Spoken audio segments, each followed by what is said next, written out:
and urgent, send them over. If it isn't, don't. That, Madam President, was our Democratic colleague, the senior senator from California, the ranking member of the Judiciary Committee. And she wasn't alone. Quote, "It's time to get on with it." That's our Democratic colleague, the junior senator from Delaware. Quote, "At some point, it's appropriate to send them and pass the baton to senators." Our Democratic colleague, the senior senator from Connecticut.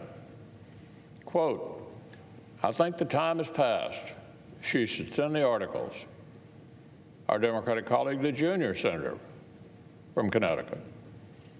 Now, this is a challenging time to create bipartisan agreement in the Senate on any subject. But the Speaker of the House has managed to do the impossible. She's created this growing bipartisan unity here in the Senate in opposition to her own reckless behavior. Senators may not agree on much, but it appears most of us still recognize a threat to our institution when we see one. Article 1, Section 3 says the Senate shall have the sole power to try all impeachments, period. The House can begin the process, and Speaker Pelosi's majority has certainly done that, but the Senate alone can resolve it. And yet for weeks now, the House majority has blocked the Senate from fulfilling our constitutional duty. In a precedent-breaking display of partisanship, the Speaker has refused to let her own allegations proceed normally to trial unless she gets to hand design various elements of our Senate process. In other words, the House Democrats already spent 12 weeks undermining the institution of the presidency with a historically unfair and subjective impeachment, and now for a sequel, they've come after the institution of the Senate as well. That's where we are. The dwindling number of our Senate Democratic colleagues who remain complicit in this must realize what they are doing.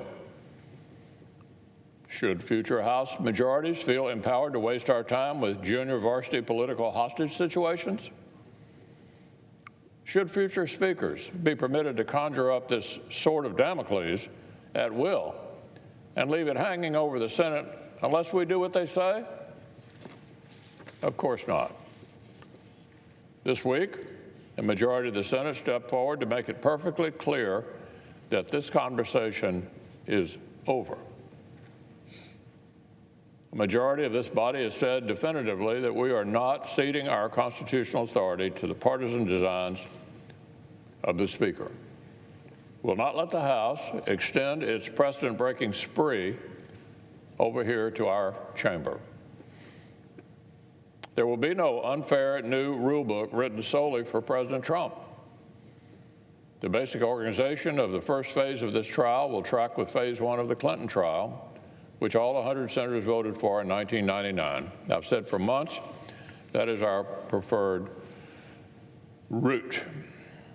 And by the way, Madam President, that is exactly what the American people want. 77% told a Harvard-Harris survey that the basic outline of the Clinton trial, reserving the witness question until later in the proceedings, ought to be good enough for this president as well. Fair is fair. In the same survey, 58% of Americans said they want Speaker Pelosi to do her job and send the articles to the Senate rather than continue delaying. And it makes sense, Madam President, that American families have lost patience with this act, just like we senators have lost patience with it.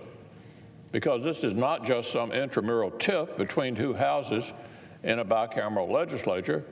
This recklessness affects our entire country. When you take a step back, what has really happened over the last 3 weeks? What has happened?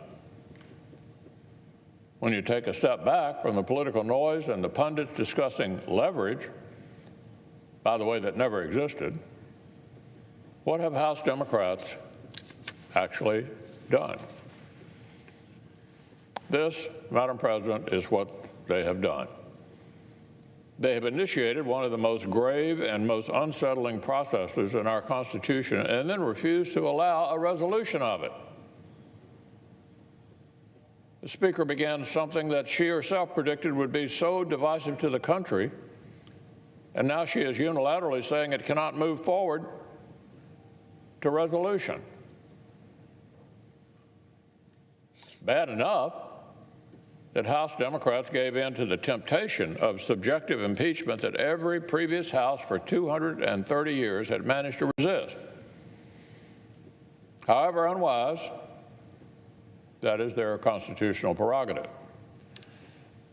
They get to start it if they choose, but they do not get to declare that it can never be finished. They do not get to trap our entire country into an unending Groundhog Day of impeachment without resolution.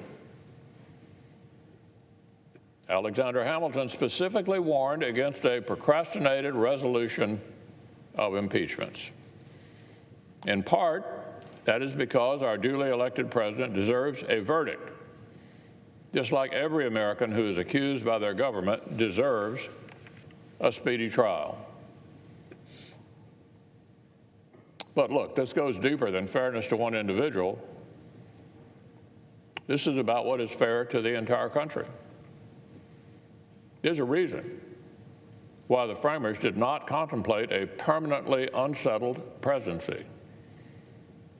That is true under any circumstances, but consider especially the circumstances of recent days. Even as the Democrats have prolonged this game, we have seen Iran escalate tensions with our nation. We live in a dangerous world. So yes, the House majority can create this temporary cloud over a commander-in-chief if they choose, but they do not get to keep the cloud in place forever. So look, there's real business for the American people that the United States Senate needs to complete. If the Speaker continues to refuse to take her own accusations to trial, the Senate will move forward next week with the business of our people. We will operate on the assumption that House Democrats are too embarrassed to ever move forward, and we will get back to the people's business. For example, the Senate continues to process President Trump's landmark trade deal, the USMCA, through our committees of jurisdiction. It passed the Senate Finance Committee this week by a landslide vote of 25-3, a major victory for the President and for working families. Now our other committees will continue their consideration. And there is more. The epidemic of opioids, fentanyl, and other substance abuse continues to plague our nation. Some colleagues have signaled they may raise privilege resolutions on war powers. The Senate has plenty of serious work to do for our country. So while the Speaker continues her irresponsible games, we'll continue doing the people's business.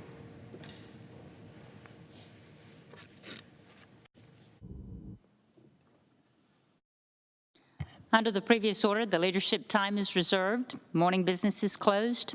Under the previous order, the Senate will proceed to executive session to resume consideration of the following nomination, which the clerk will report.